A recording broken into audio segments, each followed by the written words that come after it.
So, welcome everyone to Tech Talk. This is where advertising and technology intersect. And I'm so happy today because we have Anand Jain, who is the co-founder of CleverTap and also serves as chief product officer. So, thank you so much, Anand, for taking up the time and being here with us today.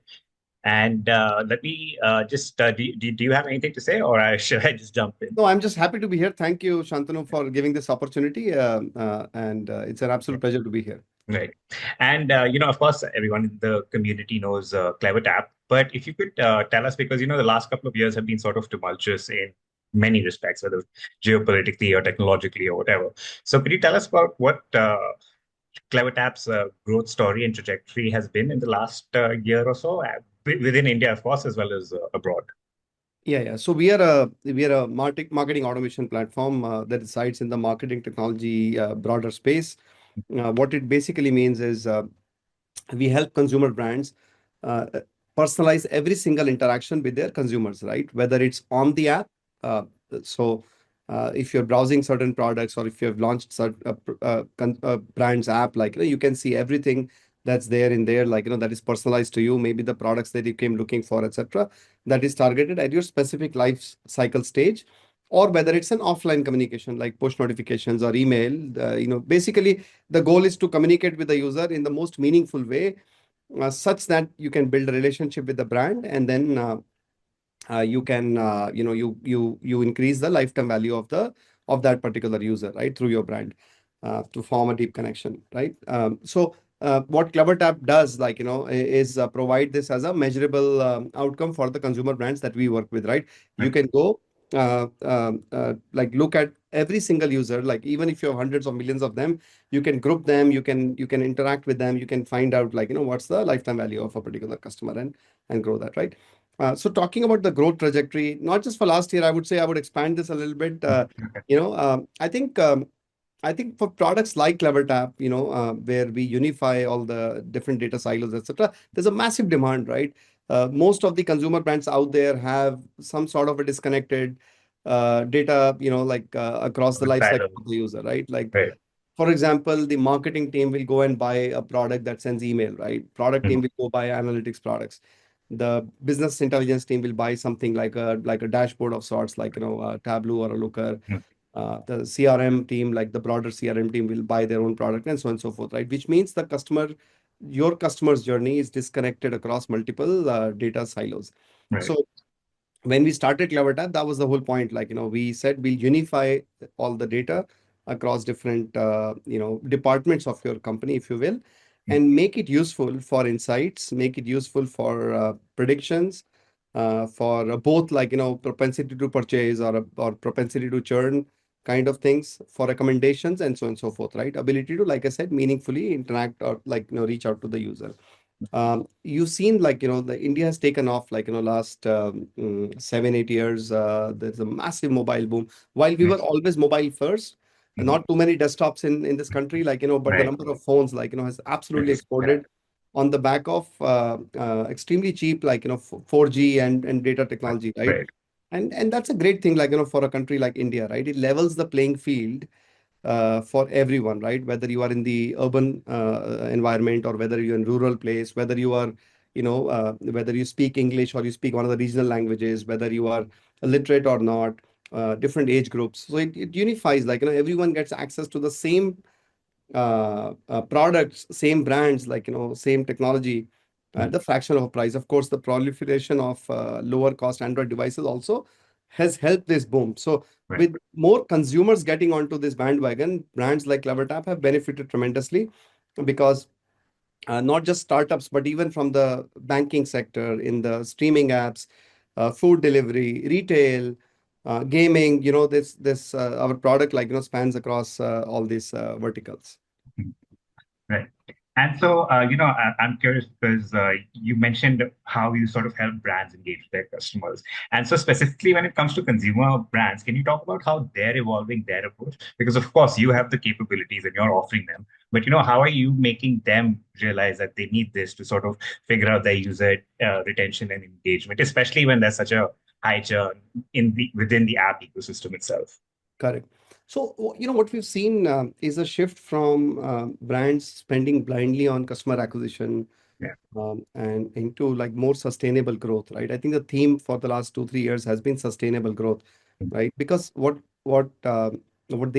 my customers realize is they're acquiring the same user again and again. Like, someone transacts, then goes away, like, does not show up for like a few weeks or months, comes back again, like, again, you're going to tempt them, give them a discount or some onboarding journey and so on and so forth, right?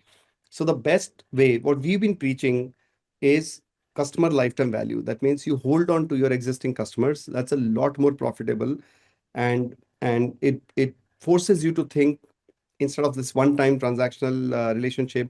It forces a brand to build like a long-term relationship, right? And as consumers, I'm sure, like, you, for brands that you have a higher affinity, you keep on transacting again and again with them, right? Now, whether it's your favorite, like, clothing brand, whether it's your a streaming app, let's say, or whether it's a bank or a financial instrument that you have, like, you kind of keep going back to that, right? Right. Unless you get extremely pissed. So the goal is to build a deep, good relationship with them, Right. and make sure that you are holding on to that user. So, Mm. which brings into focus all the things that you can do for the user, right? Right. Which is the core topic of personalization. How can you personalize every single interaction down from the first time that you see someone, Mm. right, all the way to when they become your power user, or when they keep coming back week on week or day on day, Mm. to transact more and more, right? What are you going to do with them, right? And there are things, for example, the way you communicate, right? Mm. What does your brand stand for, and how do you communicate with that particular individual, right? And of course, when you talk about like millions of users, you have to group them. We call this the segment of one, Mm. where every person thinks that, hey, this message is just for me, like it's personalized to me.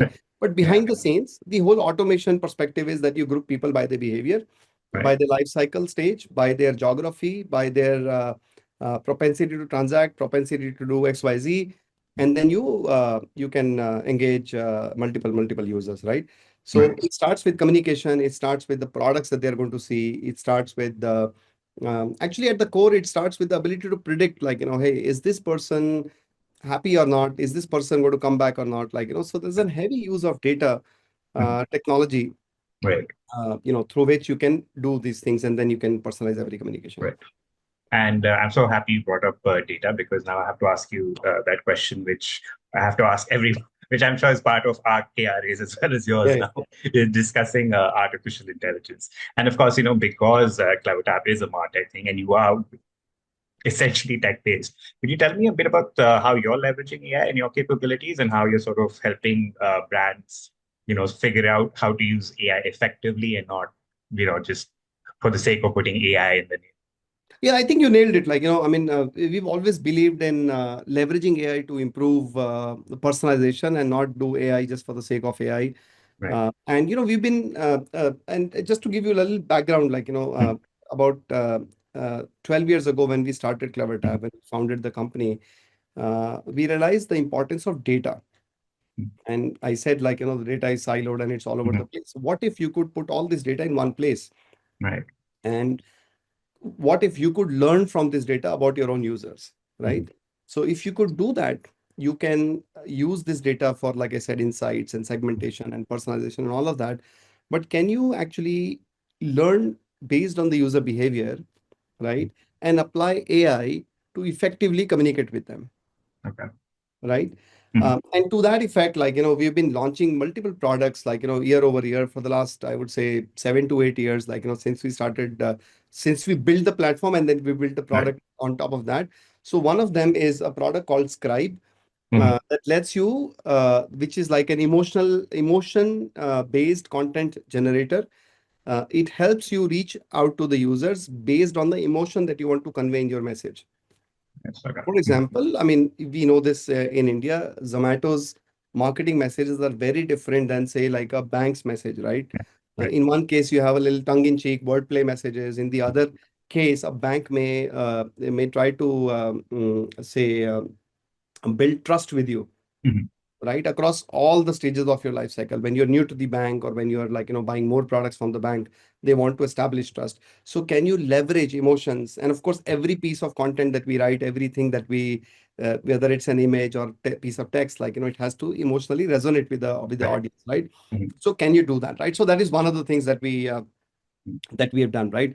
The second thing is the CleverTap's recommendation engine, which figures out like, what are the products that, like a Shantanu will like, what are the products Anand will like or a Yashika will like. Right. So for each of this set of people, can you show them the most important product for the most relevant, like, to them? Mhm. Uh, so that is the second capability that we have, right? Right. Uh, uh, uh, One of the abilities that we have is the ability to predict. Now, whether you want to predict a transaction, whether you want to predict the longevity of a user or churn, we offer this called this thing as predictions, which is out of the box, right? So you Okay. can go to the CleverTap dashboard, Mhm. you can log in there and you can pick, you can say, hey, for of all my users that I have or everyone that I acquired in the last 30 days, like, how many of them will complete the sign up process or how many of them will make their first transaction? And Mhm. you can get as granular as you want, right? Okay. How many of them will make the first transaction more than say 5,000 rupees? And depending upon that, like, not only are we going to tell you like, hey, these are the set of people, but we are going to divide them into multiple propensity groups. For example, high likelihood, medium likelihood, and low likelihood. And for Right. each of these groups of people, you can then decide what kind of strategy Ah, that you want to mhm. apply, right? Okay. This is also true for churn prediction. Like, hey, this set of people are extremely likely to churn. And let's say if you're the product team or if you're the data science team of a customer of a brand, you may Mhm. want to go do a deep dive. Right. Hey, what exactly happened here? I want to figure out. Oh, you know what? They made three support calls, and then Mhm. right after that, NPS was not very good. Right. So that part is the explainability part, right? Right. Like, so not Mhm. only do we have the predictions, but you can also use explainability to Mhm. figure out how did we arrive at that particular prediction, and then Okay. use that to then tailor your communication strategy with that group of people, right? So there are multiple technologies. One of them is sentiment analysis. So we offer this across the board.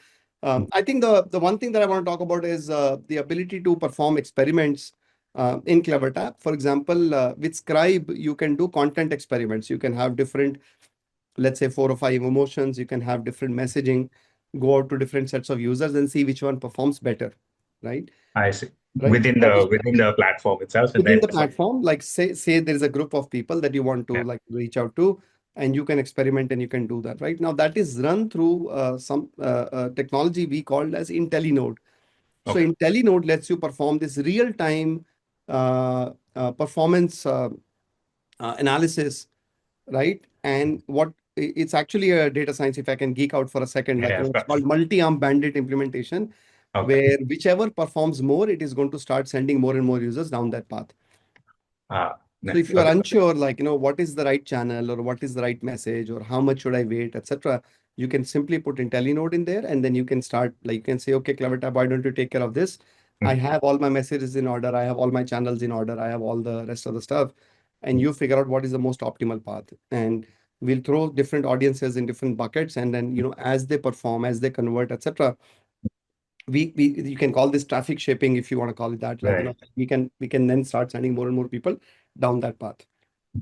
So there are Nice. multiple uses of AI, and of Mhm. course, the promised land is agentic AI, and that's also something that we are actively working on at the moment. Oh, okay, perfect. And earlier in the conversation, you mentioned that how in the last few years you've seen an explosion of people coming online. From across the length and breadth of India.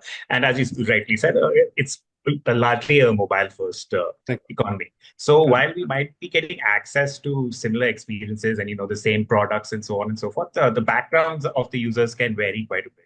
So could you Right. comment on CleverTap's role in sort of unifying this customer experience stack for brands because they'll be reaching out to extremely different cohorts.